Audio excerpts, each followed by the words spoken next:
Commercial property confidence crashes. Let's have a look. Hello everyone, Florian.Heise here and welcome to another episode of HeiseSays. I've got my stein of coffee and I thought we'd have a look at this article from commercialrealestate.com.au discussing, well, the huge fall or crash in property confidence in the commercial sector. It hits a record low.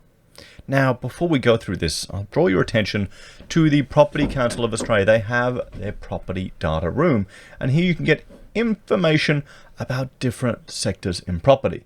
You got hotels, non-residential, retail, residential we often look at, but let's have a look at office.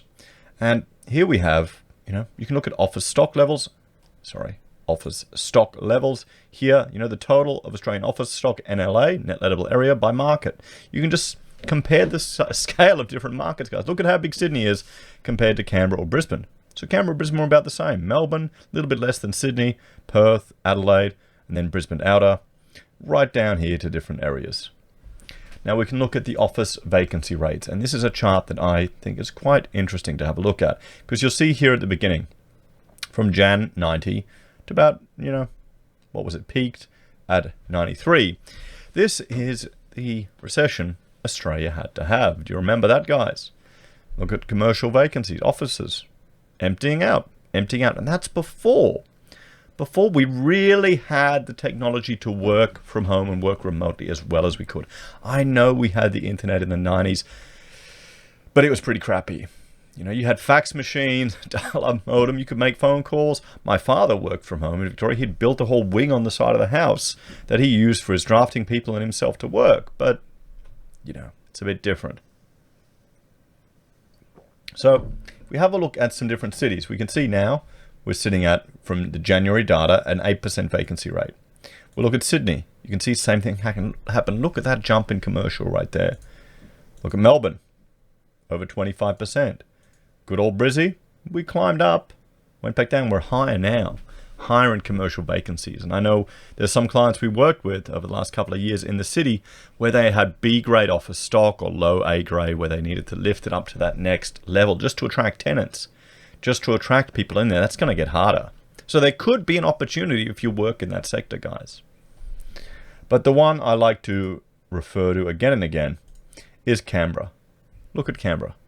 Just look at this chart. Look here what was happening in the last recession. Look at Australia. Bit different, isn't it? So it was delayed. They didn't really experience an uptick in reduced demand for commercial property or increased vacancy until 97. And now they're sitting over 10%, but they didn't really experience it as much as the rest of us. You've got office demand, we can see here, from Australia. You've got office development pipeline, and this is what is expected. What's expected in the coming years, and how many have been mooted, how many have been canned. And then you've got property returns by index type. And where is it? Do they have the sentiment here? Here we go. Property value sentiment. Property industry expectation on the capital value of property by asset type, looking 12 months for each period. So we can see, and I'll just move it so you can see me. We can look at residential. It's plummeted. Office. Boom. Look at the sentiment, guys. I'll move it there so you can see. Look at that crash. What about retail? There you go. Picked up a little bit, but it's been falling for some time. So we've been discussing the retail recession for some time, and I need to have another shot of coffee. We've been talking about the retail recession for, since the beginning of the year, last year as well. Remember when we started the year, it'd be one episode after another. Such a business going under, such a business going under, such a business going under. So retail's been in decline for a while. Look at that plunge. What about industrial? Some of the big players were looking at more logistics and operations. They were decanting out of their retail businesses. Stocklands was selling $1 billion worth of their centers, their regional centers. $1 billion. They'd already sold half. We're putting in other things. So industrial, it's even hit. It took a hit like everyone did in June, but it's back up. Let's look at tourism.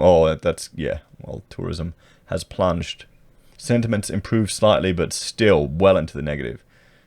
Well into the negative. And remember, with these indexes, It's a survey question. How do you feel it's going to be in the next 12 months, positive or negative? If you're at 0, the number of people that are negative is equal to the number of people that are positive. If it's a positive number, more people are positive. More people have confidence. More people think it's going to be great. Property always goes up, bro. Buy, buy, buy. But here you've got, we're all turning into Martin Norths. Oh, no, it's not good. You're going to prepare, be careful. And more negative sentiment, people more concerned. And that's what we're seeing here. Retirement. Now look at that, even that took a plunge, but it's come back up. But look at the numbers here. It's only negative 20 as opposed to, what is it? Office, negative 65. That's nuts. So with that in mind, we'll jump back here to this article and have a look.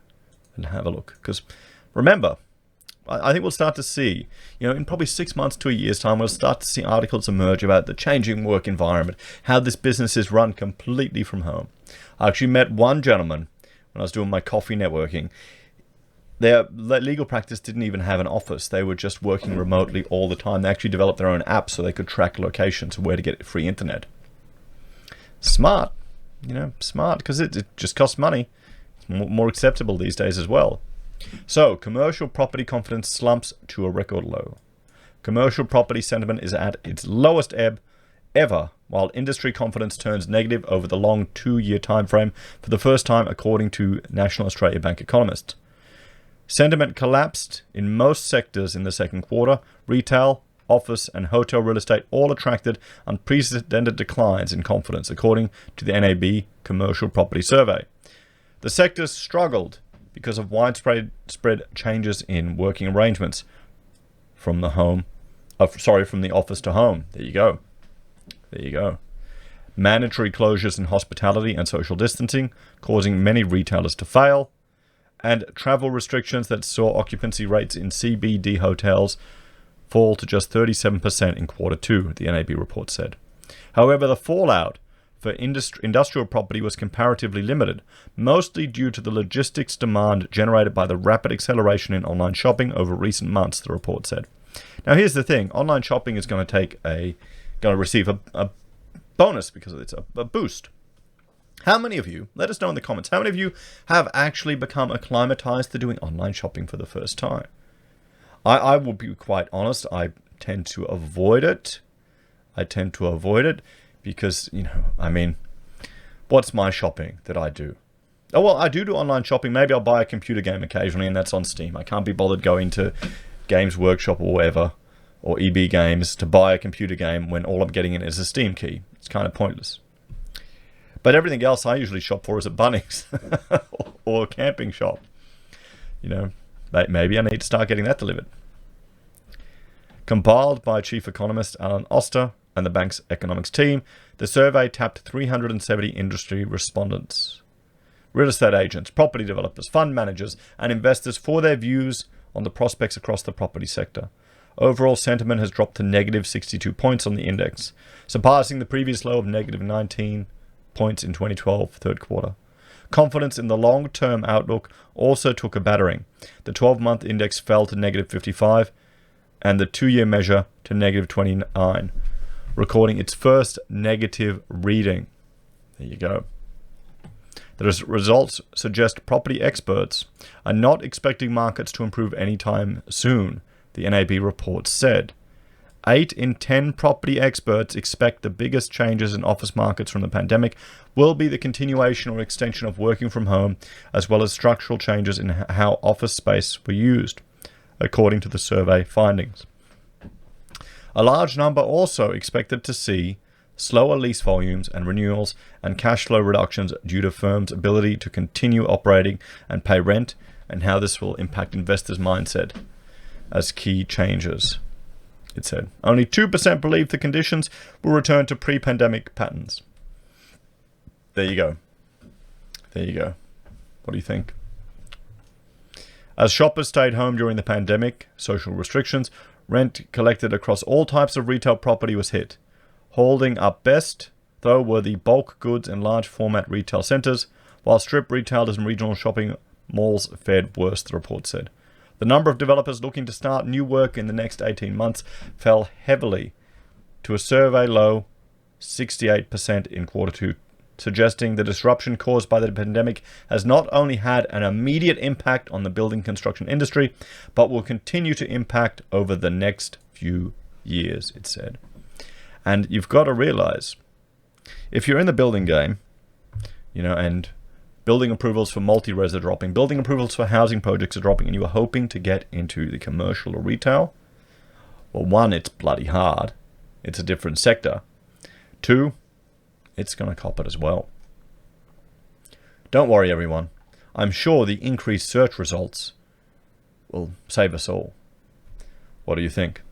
As always, let me know your thoughts and opinions in the comments below. Please like, share, and subscribe to the channel. If you're a fan and want to support the content I create here, there are a few ways you can. Simply interacting with the channel helps us grow, helps more people learn about it.